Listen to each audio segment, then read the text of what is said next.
It has been noticed in Uganda. I don't know whether even elsewhere it is. So, staying is bad.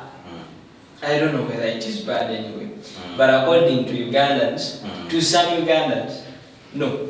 According to the Ugandans that we've had, staying is not good, and that is one of the reasons why the president of this country is becoming a problem.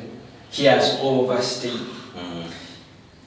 Hitherto, we still have some parliamentarians with 20 years plus, but amazingly, some of these are opposition.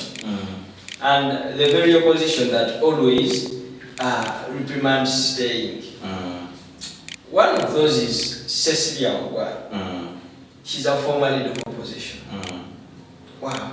She has stayed and stayed and stayed.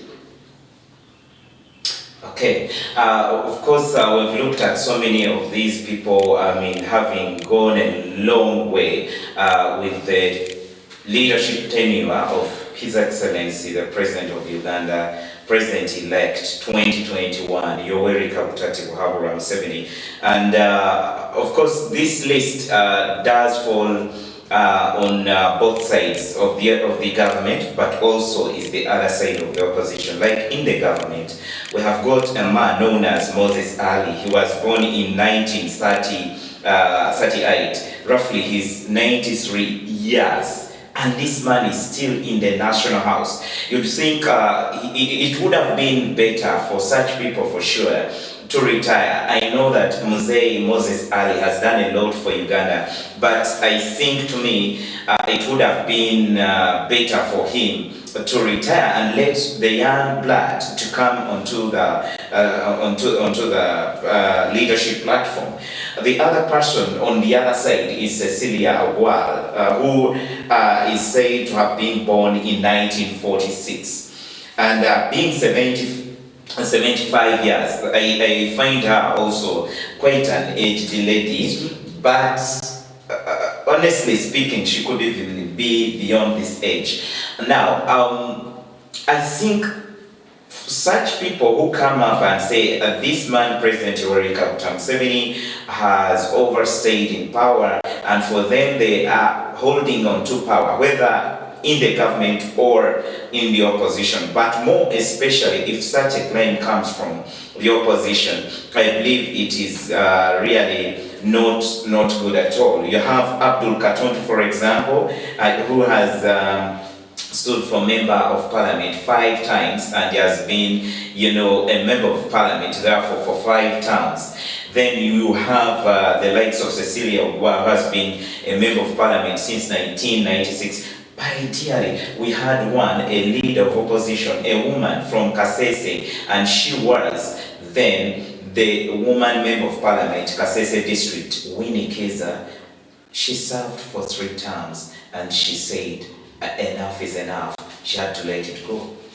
The problem with leaving is that most people think that when they go, they will not have that podium to speak out what they think. And they don't believe in patriotic politics. You see, we've had a lot of issues with our parliamentarians, and it is quite absurd that, sometimes the opposition or the NRM, they try to think that if you are NRM, whatever you say is the right thing.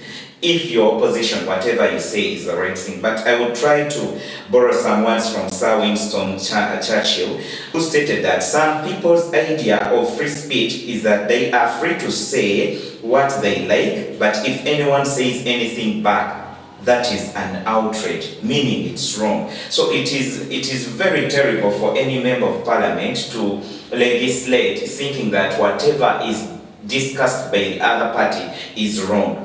Then to WINNIE KIZZA, I think WINNIE KIZZA could also it could also suit here. Maybe she saw this parliament as something which was so dramatic and something that would not help at all. So there is this other saying, it's better to be a lonely lion than a popular sheep.